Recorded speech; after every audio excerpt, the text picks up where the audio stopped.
A little over 5 years ago, I decided to film an abandoned ghost town an hour away from my house with some of my friends. So apparently there's a noose in this barn. What started as a fun adventure has now turned into a journey exploring the coolest abandoned places in the United States, and we love it. And with the advice we give you in this video, you can do it too.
Alright everyone, and now to the part you've been waiting for. I'm going to go over how to find locations. That's probably the most requested question we get here on the channel. It's what people DM us all the time. So I'm going to go over the most well-known strategies and some tips that I have personally used that have helped me find a lot of our bigger, better places. What you want to start out by doing, and this kind of like builds on to the other stuff as well, you want to get in your car and go out and look. I know that sounds tedious. I know that sounds like too basic, but what you really want to try to do is explore your own neighborhood first. The reason being, you really never know what's around. Tommy and I have actually found a lot of places closer than we were expecting because we literally just got out and drove for a little while. This also helps with the next point, which is messaging people on social media. This takes a little bit of nuance. If you just put a post online saying, hey, I want to find abandoned buildings, no one's going to message you. First of all, they're not going to help you, and some might even like kind of get on you about it. There's a couple of reasons behind that. I don't want to get too into it, but basically, you know, these buildings are hard to find for a reason. If someone has found them, they don't just want to hand it out for the world to see. So you want to make sure firstly that you're messaging people privately. And secondly, normally when you ask for a location, you want to have one up for trade. That's why you want to go out and drive first. If you have one or two locations that you can go to someone and be like, hey, I'm really interested in this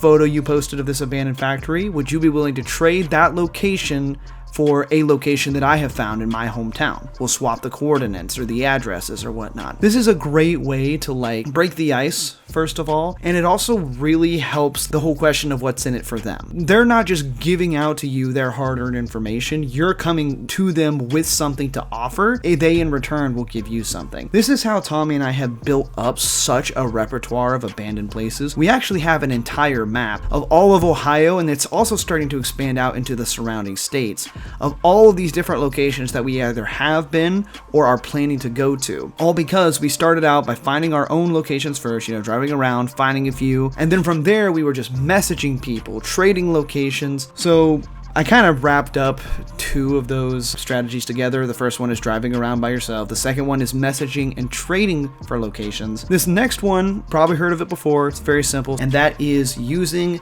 the wonderful tool known as Google Maps. Do a little research, look for cities that are financially struggling a little bit or have seen some financial troubles in the past. Research, you know, big companies that might have gone under and where the locations of their headquarters, so to speak. So you narrow it down to a city first. Then you start going through street view, going very slowly on overhead view. I want to warn you though, you must pay attention to the date of the photos. Google will usually show it somewhere at the bottom of the screen. It'll say image taken 2022, 2021, 2018, and so on and so forth. Some images are very recent, as recent as this month. Some images are super outdated, 2010s, even before that sometimes. You really want to be careful, because if you come across an abandoned building on Google Maps and you're like, oh sick, this thing looks awesome, and you're doing all this research only to show up and find it was demolished like 3 years ago, you could have saved yourself all that trouble if you just would have taken a look in the bottom right hand screen to see if the photo was updated or not. So just because you see something on Google Maps does not mean you found something. You need to do some research afterwards. There's one more strategy I'd like to talk about before I, wrap this section up. This one is talked about a little bit, but I don't think enough emphasis is placed on it. Talk to the people around you, not just the people online who have all the really cool pictures of the buildings you want to check out. Talk to your family, talk to your grandparents, especially your great-grandparents if you have any. Odds are they're going to know about places that a lot of people don't.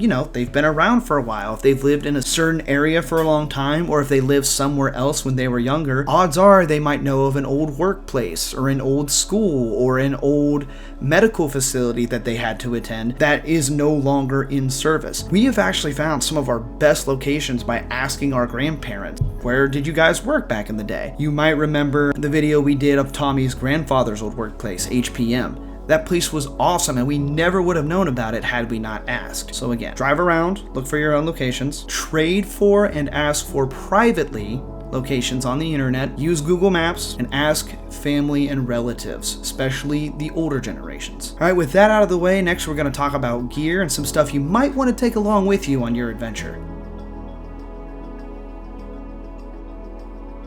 Alright guys, so we're going to get into the gear that you need to go on and explore. Now obviously you don't need any of this, but it's recommended, especially if you want to get into actually filming Urbex. We recommend this gear. Obviously you need cameras, bring extra SD cards and extra batteries. I can't tell you how many times I forgot my SD cards and Todd had to let me use one of his extra, but luckily we had extra that we could use. Along with your camera, I highly recommend GoPros. Now you don't have to have GoPros, but it makes trekking to the abandoned building a lot easier. You don't have to lug around your big camera. If you want to film the adventure, you can keep that in your bag. Just strap a GoPro on your head and you can film the whole thing. If you have to do anything out of the ordinary to get to the abandoned building, it's always fun to record that adventure. Just make sure that you don't record the entrance into the abandoned building, especially if it's a really good location that you want to keep secret. People can watch the video and see how you got in and use that as reference if they want to go and vandalize or steal something. Bring lighting. I have a camera light that goes on the top of my camera. You can,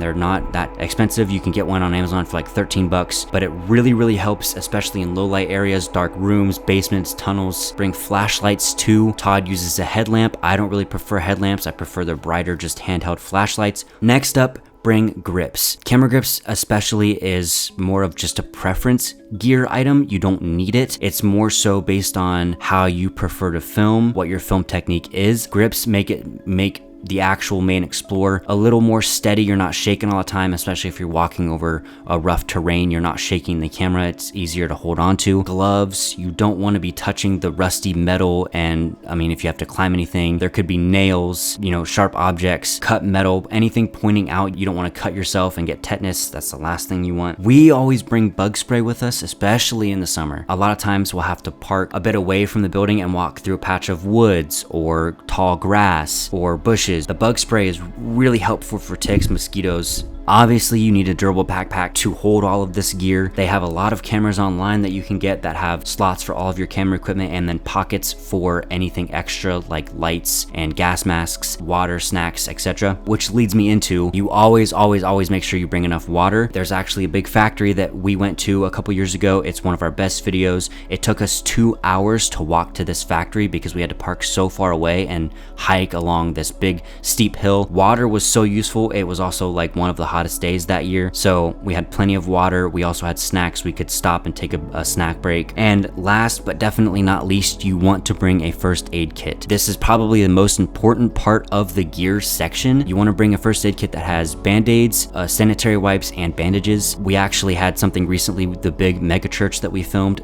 When we were leaving, Todd cut his hand on some glass in the window, and we had my first aid kit in my car, so he was able to wipe his hand off and put a band-aid on it before it got infected or dirty or anything like that. Let me see it. Oh, that's shit, man. Let me see it. I'm fine. It's just bleeding a lot. Now that you have all your gear, there's a little bit more that goes into prep. You need to make sure that you have a secondary spot secured. I can't tell you guys how many times me and Todd have gone to film a building and it's either torn down or it's renovated and we've had nowhere to go because we didn't plan ahead and pick another spot to go to. Sometimes we have pulled over somewhere and just looked, or like gone out to eat and looked for spots while we were eating, but the kind of spots that you find within that short amount of time and the quick research, you can't really find anything good. We accidentally found 2 schools that we went to last minute and they turned out to be pretty good, but that won't always happen. So always try to make sure that you find a building within a reasonable distance from your first building, just in case the first building you can't film. That way you have something to fall back on. Once you have your spot picked out and your secondary spot picked out, the next thing you want to do is when you get there, find parking. You can sometimes do this when you're doing your research and looking up the place beforehand, but it's kind of difficult to tell based on when the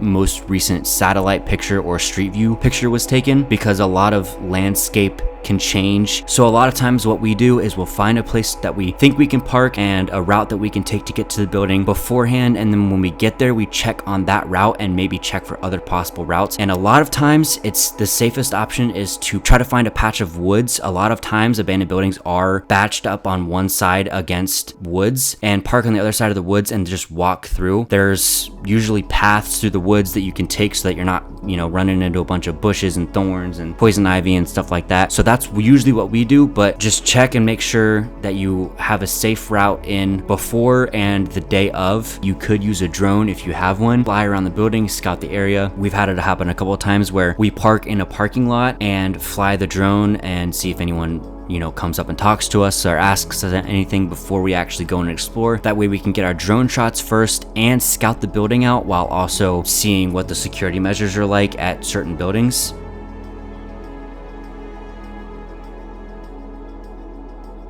Hey guys, this is Jeremiah. I am the commercial drone pilot for Decaying Ace. We're just going to go over some of the few tips and things that I think personally work best for this type of filming. The first one of that being travel size, right? I currently fly the Mavic Pro 2. It is a fantastic drone. It is compactable. It's easy to put in a backpack or, a little drawstring bag, whatever you want. We used to fly the Inspire, and while it is a great drone, it's very, very smooth. Trying to lug that thing around a site is awful. It's heavy. It makes your shoulders tired. So the best and biggest tip I could give you is find a small drone. Pick something from the Mavic Mini series, the Mavic Air series, or just the Mavic series. You're going to get great camera quality. It's going to be easy to move around, easy to pull out and put away. One of the biggest things with flying drones is that you're not going to have it the whole time. You're going to fly for 30 minutes at most, either at the beginning or at the end of the exploration. Personally, I suggest exploring at the beginning. That way you can also scout out the land and the property. You can see if there are cameras around or other people, and just kind of get a general idea of what you're getting into before you actually get on the site and kind of explore around. Next big tip I would suggest is having a lot of SD cards. We run 64 gigabyte micro SD cards. I would make them powerful enough to be able to record in 4K, although we don't often use 4K because the files tend to be absolutely massive. With that, I would also suggest bringing a lot of batteries. We currently have 5 batteries for the Mavic 2 Pro. Not necessarily needed. You would be plenty fine just having 3, but extra batteries can never hurt. And if you ever want to get some things while you're on the ground walking around that you didn't before,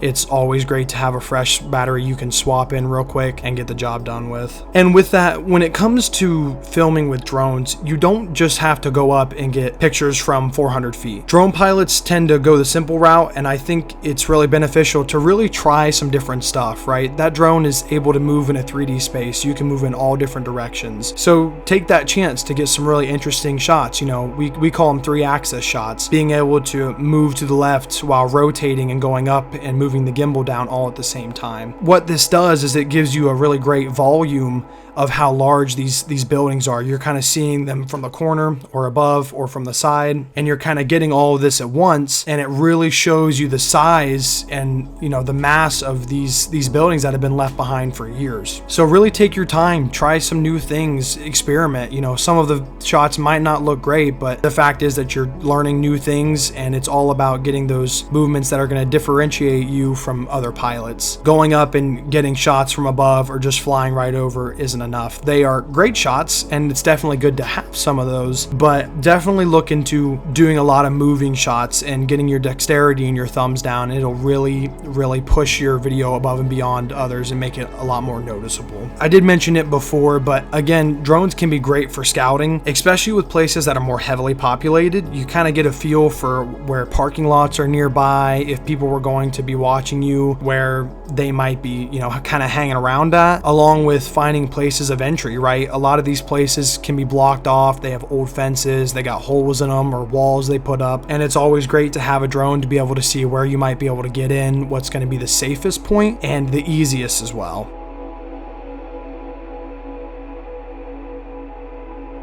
Kind of going off of that, I wanted to go into our next segment here on safety, staying safe while doing this, because per the nature of this hobby, it's not always that safe. The first tip that I don't think too many people really know about, and I didn't really think about this until we started doing it, is you never ever want to close doors behind you. The reason for this is, in certain buildings, especially in prisons, detention centers, anywhere that would have a door that locks, most of the doors do still lock automatically, and you could end up getting yourself trapped inside. I've actually seen many stories of this on social media. There were a couple of dudes who had to call the police because they were exploring an abandoned building. It was an insane asylum, and they got stuck for over an hour and a half because they're in an abandoned building. The walls are really thick, no one can hear them, and a door closed behind them. That's just like a very specific and niche safety tip, but I'm gonna now segue into some more broad ones. Always take note of your surroundings. This is obvious, that's basic safety 101. Always look up when you're doing this. Humans have a natural tendency to keep their eye level pretty stationary. Always look up when you're taking note of your surroundings. You never know what might be above you. It could be loose scaffolding, bats, somebody hiding in the rafters. Obviously that last example is a little extreme, but hey, it could happen. Kind of going off of that, talking about homeless, as weird as this might sound at first, usually it's better to announce your presence. Hello? Anybody here? We don't want any trouble. We're not doing anything, we're just taking pictures. If there are people residing in these abandoned buildings you're exploring, odds are they're going to be cool with you as long as you don't look suspicious, as long as it doesn't seem like you're trying to sneak around, like you're trying to undermine them, harm them, take things from them. We've come to find that most homeless are pretty harmless, but that doesn't mean you want to take chances. Announce your presence. Let them know, hey, we're in here, we're just taking videos. Hey, man. Oh, hello. What's up? Hey. We're just here to take pictures. Hey, don't take pictures of me. Oh, no. Oh no, we're not recording or anything. Yeah, We're trying to make it a point not to film anyone in here because we know there's a lot of people that live in here. So Yeah. So just don't mind us. Is there any place you guys don't want us going? Right. We're not going really, you know what I'm saying? I'll stay in this video. All right. Yeah, we don't want to mess with anyone's privacy. We all with it. Like, what kind of organization? Yeah, we're just. If you know someone's there and they don't answer, take precaution. That means A, they don't trust you. B, they might be planning something. Kind of like the whole overarching lesson here about staying safe, guys, is if something looks dangerous, it probably is, and you need to just avoid it. This hobby is not worth losing your life for. Obviously, it requires some risks by its very nature, but don't put yourself in intentionally dangerous situations. Couple other general safety tips. If you get caught, please do not run, especially if it is a police officer. Trespassing is one thing, running from the police is another. 9 times out of 10, if you clearly state who you are while you're there, what you're doing, you can even prove to them that you haven't stolen or broken anything, you'll get off with a slap on the wrist.